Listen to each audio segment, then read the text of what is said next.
2023년 2월 13일 새벽 기도에 나오신 열비 성도님들에게 주님의 한없는 은혜와 사랑이 언제나 함께하기를 기도합니다.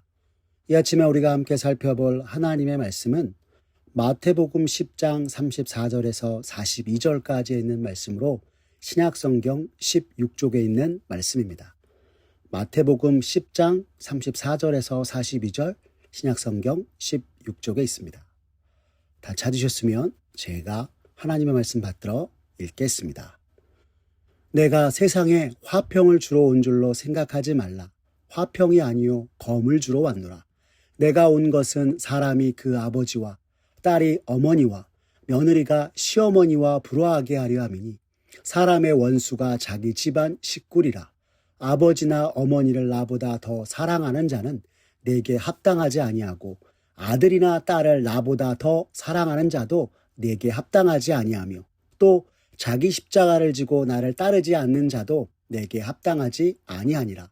자기 목숨을 얻는 자는 잃을 것이요 나를 위하여 자기 목숨을 잃는 자는 얻으리라. 너희를 영접하는 자는 나를 영접하는 것이요 나를 영접하는 자는 나를 보내신 이를 영접하는 것이니라. 선지자의 이름으로 선지자를 영접하는 자는 선지자의 상을 받을 것이요 의인의 이름으로 의인을 영접하는 자는 의인의 상을 받을 것이요 또 누구든지 제자의 이름으로 이 작은 자 중 하나에게 냉수 한 그릇이라도 주는 자는 내가 진실로 너희에게 이르노니 그 사람이 결단코 상을 잃지 아니하리라 하시니라. 아멘. 오늘 마태복음 10장 34절에서 42절의 말씀을 가지고 그리스도를 따름이란 제목으로 말씀의 은혜 나누고자 합니다. 오늘 말씀을 시작하기 전에 성도님들께 한 가지 질문을 드려보겠습니다. 세상이 어리석다고 하는 일과 형통하다고 하는 일 중에 하나를 선택하라고 하면 무엇을 선택하시겠습니까? 아마도 많은 분들이 형통하는 일을 택할 것입니다. 왜냐고 물어보면 어리석은 일을 하는 바보도 있나요? 라고 하실지도 모릅니다. 그렇습니다. 어리석은 일을 선택하는 것은 참 바보스러운 일입니다. 하지만 이것이 우리 신앙과 관련되어 있다면 어떨까요? 형통하게 여겨지는 일과 어리석게 여겨지는 일들이 주님 앞에서는 오히려 정반대일 수도 있는 것입니다. 우리가 잘 아는 것처럼 신약시대 사람들 앞에서 예수를 시인하며 예수님을 구세주로 고백하는 것은 아주 어리석은 일이요 위험한 일이었습니다. 왜냐하면 그것은 당시 온 세상의 통치자를 자처하는 로마 제국과 로마 황제를 거역하는 것이었기 때문입니다. 로마 제국 아래에서 황제에게 충성을 하여야만 목숨을 부지할 수 있는 세상에서 오직 예수님을 구세주와 주인으로 삼겠다고 고백하는 것은 정말 위험하고도 어리석은 일이 아닐 수 없는 것입니다. 하나님 아닌 황제를 주로 고백하고 따르라는 명을 어기고 예수와 복음을 전하는 것은 당시에 사회를 어지럽히는 것으로 여겨져 로마는 예수 믿는 자들을 향하여서 핍박하며 박해를 일삼았고 급기야 우리를 구원하시기에 오신 예수님을 십자가에 못 박혀 죽이기까지 하였던 것입니다. 예수님이 십자가에 달리신 것이 성경대로 약속하신 구원을 이루시기 위하여서 행해진 것이지만 로마 제국과 로마 황제에게 있어서 예수님의 십자가형은 황제 숭배를 거역하고 예수 믿는 사람들에게 향한 본보기에 지나지 않았던 것이었습니다. 그렇기에 예수님을 따르고 주님을 섬긴다고 하는 것은 목숨까지 위태로울 수 있는 너무나도 위험하고 어리석은 일이었던 것이었습니다.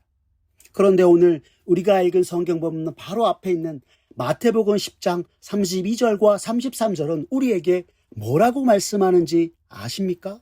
성경은 이렇게 우리에게 전하고 있습니다. 누구든지 사람 앞에서 나를 시인하면 나도 하늘에 계신 내 아버지 앞에서 그를 시인할 것이요 누구든지 사람 앞에서 나를 부인하면 나도 하늘에 계신 내 아버지 앞에서 그를 부인하리라 라고 말씀하고 있습니다. 이와 같은 말씀이 나온 배경을 생각해 보면 예수 믿는 자들 중에 세상이 주는 박해와 핍박 속 예수를 주라 시인하는 것을 부인하는 자들도 있었음을 성경이 우리에게 가르쳐주고 있는 것입니다. 그렇기에 예수님 당시 주님을 구주로 섬기며 따른다라고 하는 것은 그저 예수 믿는 것만이 아닌 이 세상과 완전히 다른 이가 되겠다라는 고백을 하는 것이요. 이러한 세상 앞에 주님을 시인하고 따르는 자, 하나님 아버지 앞에서 주님이 그를 시인하실 것이라 말씀하고 있는 것입니다. 그런데 만약 세상 앞에서 주님을 부인하면 하늘 아버지 앞에서 주님도 그를 부인하리라 말씀하고 있는 것입니다. 그래서 주님은 오늘 우리가 읽은 본문 34절에 이렇게 말씀하셨습니다. 내가 세상에 화평을 주러 온 줄로 생각하지 말라. 화평이 아니요 검을 주러 왔노라 라고 말입니다. 여기서 화평은 세상과의 타협을, 검은 모든 불신앙과 죄악에 대해서 싸우라는 것을 의미하는 것입니다. 즉 주님이 이 땅에 오심은 세상과 타협하려는 것이 아니요 불신앙과 죄악된 세상을 바로 세우기 위함이라는 것입니다. 그런데 이상합니다. 성경은 주님을 평강의 왕으로 소개하며 주님이 이 땅 가운데 참 평화를 주시기 위해서, 평강과 화평을 주시기 위해서 오셨다고 하는데 오늘 주님이 화평을 주려고 온 줄로 생각하지 말라 이야기하니 자꾸만 고개가 갸웃대는 것이 사실인 것입니다. 주님이 이렇게 말씀하신 이유는 평강의 왕이신 주님이 전하시려는 평강, 화평과 이 세상이 추구하는 평화가 전혀 다른 것이기 때문입니다. 우리가 아는 것처럼 예수님 당시 세상을 다스리던 나라는 로마였습니다. 그 로마 제국이 세상을 다스리던 때를 여러분 뭐라고 말하는지 아십니까? 팍스 로마나, 로마의 평화라고 이야기합니다. 그 어떤 때보다도 로마 제국의 황제가 세상을 다스리던 때가 역사상 유례없는 평화의 시기였다 말하고 있는 것입니다. 그런데 사실 이 로마의 평화를 위해 가장 많이 일어났던 것이 전쟁이었고 로마는 자신들의 평화를 유지하기 위해 수많은 폭력과 착취를 일삼았던 것이었습니다. 즉 로마 황제와 로마의 지배자들에게 있어서는 평화의 시기였으나 사실 로마의 지배를 받는 식민지에게 있어서는 고통의 나날들이었던 것이었습니다.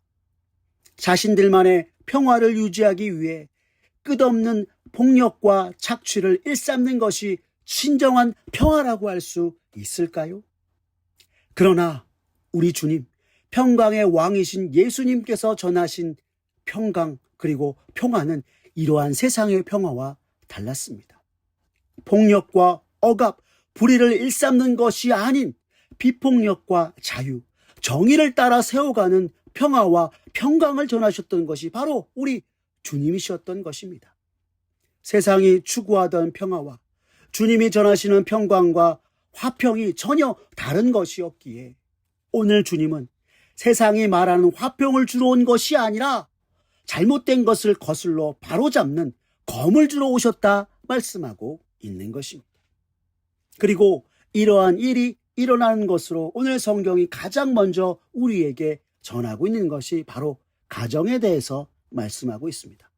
오늘 본문 35절에서 36절의 말씀을 보시면 성경은 우리에게 이렇게 전합니다. 내가 온 것은 사람이 그 아버지와 딸이 어머니와 며느리가 시어머니와 불화하게 하려 함이니 사람의 원수가 자기 집안 식구리라 하였습니다. 이것이 무슨 뜻입니까? 예수님이 가정에 평화가 아닌 불화를 주시기 위해 오셨다는 것이 아니라 일시적인 가정의 평화를 위해 주님과 복음을 버리고 악한 세상과 타협할 수 없다는 것이요. 주를 믿지 않는 가족의 식구들을 향하여서 예수 그리스도 우리 주님이 유일한 구세주이심을 반드시 전해야 한다 말씀하고 있는 것입니다.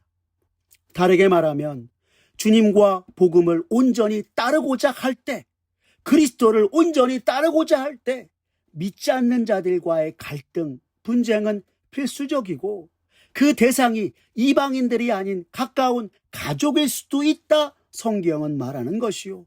그럼에도 불구하고 우리가 복음과 주님을 붙들고 따라야 한다 말씀하고 있는 것입니다. 그래서 주님은 오늘 본문 37절과 38절 말씀에 이렇게 말씀하셨습니다. 아버지나 어머니를 나보다 더 사랑하는 자는 내게 합당하지 아니하고 아들이나 딸을 나보다 더 사랑하는 자도 내게 합당하지 아니하며 또 자기 십자가를 지고 나를 따르지 않는 자도 내게 합당하지 아니하니라 라고 말입니다. 여기서 내게 합당하지 아니하다라고 하는 말은 무슨 뜻일까요? 같은 말씀이 나오는 누가복음 14장 26절과 27절의 말씀을 보면 능히 내 제자가 되지 못하고 능히 내 제자가 되지 못하리라 라고 전하고 있습니다. 즉 예수님께서는 자기 가족을 자신보다 더 사랑하는 이들은 능히 주님의 제자가 될 수 없고 주님과 복음을 위하여 가족들로부터 신앙의 핍박 곧 자기 십자가를 지며 주를 위하여 목숨을 아끼지 아니하는 자만이 진정 주님을 따르는 제자요 믿음으로 사는 그리스도인이 되는 것이라 말씀하고 있는 것입니다. 그러면서 자기 목숨을 위하는 자는 잃을 것이요 주님을 위하여 자기 목숨을 잃는 자는 얻을 것이라 말씀하고 있습니다. 39절의 말씀입니다. 자기 목숨을 얻는 자는 잃을 것이요 나를 위하여 자기 목숨을 잃는 자는 얻으리라 라고 말입니다.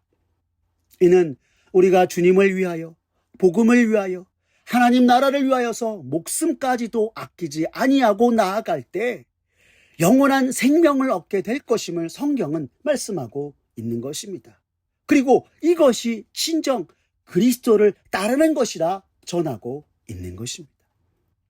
이어지는 40절에서 42절까지의 말씀은 목숨까지도 아끼지 아니하고 주님을 따르는 이들이 얻게 될 복에 대해서 성경이 말씀하고 있는 것입니다. 도대체 무슨 복을 말씀하는 것일까요? 먼저 40절의 말씀을 보십시오. 성경이 이렇게 이릅니다. 너희를 영접하는 자는 나를 영접하는 것이요 나를 영접하는 자는 나를 보내신 이를 영접하는 것이니라 라고 하셨습니다. 즉 자기 목숨까지도 아끼지 아니하고 주를 따르는 자들이 하나님과 사람 사이의 중재자로서 세상을 향한 예수님의 대리자가 되는 것이라 말씀하고 있는 것입니다. 여기서 영접하다라고 하는 말은 받아들이다, 수용하다, 인정하다라는 뜻으로 이 세상의 구주 되신 예수님을 전하는 주님의 제자들을 자신이 받아들이는 자는 주님을 영접하는 것이요 주님을 영접하는 것은 곧 주님을 구주로 수용하고 인정하는 것이며 나아가 이 땅에 우리를 위해서 예수님을 보내신 유일하신 여호와 하나님을 영접하는 것이라 말씀하고 있는 것입니다. 나아가 41절과 42절의 말씀을 통해서 오늘 성경은 선지자를 영접하는 이가 선지자의 상을 받고 의인을 영접하는 이가 의인의 상을 받듯이 주님을 위하여서 복음을 전하는 이를 맞이하며 냉수 한 그이라도 주는 자 하늘의 상을 결코 잃지 않으리라 말씀하고 있는 것입니다.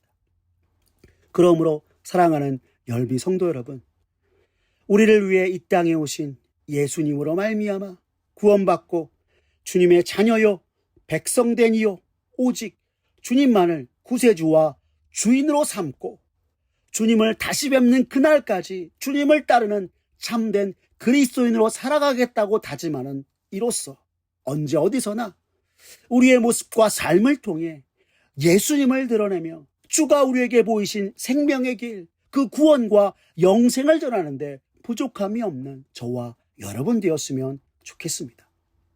때론 우리의 이러한 모습이 세상이 보기에 참으로 어리석고 멍청한 것처럼 보일지라도 고린도후서 6장 9절과 10절의 말씀이 우리에게 전하는 바 무명한 자 같으나 유명한 자요 죽은 자 같으나 보라 우리가 살아있고 징계를 받는 자 같으나 죽임을 당하지 아니하고 근심하는 자 같으나 항상 기뻐하고 가난한 자 같으나 많은 사람을 부유하게 하고 아무것도 없는 자 같으나 모든 것을 가진 자로다 하신 말씀을 끝까지 붙잡고 언제나 주 앞에서 믿음으로 행하여 주와 함께 일하고 주의 은혜와 구원의 때에 기뻐 찬송을 부르며 진정 그리스도를 따르는 이로서 주님께 영광 돌리기에 부족함이 없는 사랑하는 우리 열린비전 온 성도님들 되시기를 간절히 기도합니다. 기도하겠습니다. 사랑이 많으신 하나님 아버지, 감사합니다. 오늘 말씀을 통해 이 세상 속 친정 나를 죄와 사망에서 구원하신 그리스도 주님을 따르는 것이 어떤 것인지 다시금 깨닫게 하시니 주여 감사합니다. 주님, 참으로 죄악된 세상 속 죄 많은 나를 구원하신 주님의 크고 놀라우신 그 은혜를 기억하며 언제나 주만 따르고 주를 위해 살아가는 우리 모두가 되게 하여 주시옵소서. 참으로 우리가 이 세상 속 주와 복음을 위하여 사는 것이 세상이 보기에 어리석은 것처럼 보일지라도 잠깐 있다 없어질 것이 아니라 영원한 것을 위해 영원하지 않은 것을 버리며 영원하신 주님을 위하여 살아가는데 흔들림이 없이 나아가는 우리 모두가 되도록 주님 은총 내리워 주시옵소서. 그리고 마침내 주님을 배울 때 부족하고 연약한 모습이여 믿음이었으나 내 삶의 이유 되시고 내 삶의 기쁨과 소망 되시는 주님을 따르는 이로써 주님 여기까지 왔습니다 라고 고백하며 주님께 감사와 영광을 돌리는 우리 모두가 되도록 주님 역사하여 주시옵소서. 모든 것 주님께 맡기오며 살아계신 우리 구주 예수 그리스도의 이름으로 기도드렸습니다. 아멘. 우리 구주 예수 그리스도의 은혜와 하나님 아버지의 극진하신 사랑과 성령 하나님의 인도하심이 오늘 죄악된 세상 속 죄 많은 나를 구원하시기 위해 지극히 높은 보좌에서 내려와 사람의 몸을 입고 나를 구원하신 예수님의 그 한없는 구원의 은혜를 기억하며 주님께 구원받은 자로서 주님이 가르쳐 주신 영원한 것을 위하여서 영원하지 않은 것을 버리며 주께서 허락하신 생명의 수완 동안 죽기까지 주님을 따르는 참된 그리스도인으로 살아가겠다고 다짐하는 사랑하는 열린비전 온 성도님들 머리 위에 주님의 크신 은혜와 축복이 이제로부터 영원까지 함께하옵시기를 간절히 축원하옵나이다. 아멘.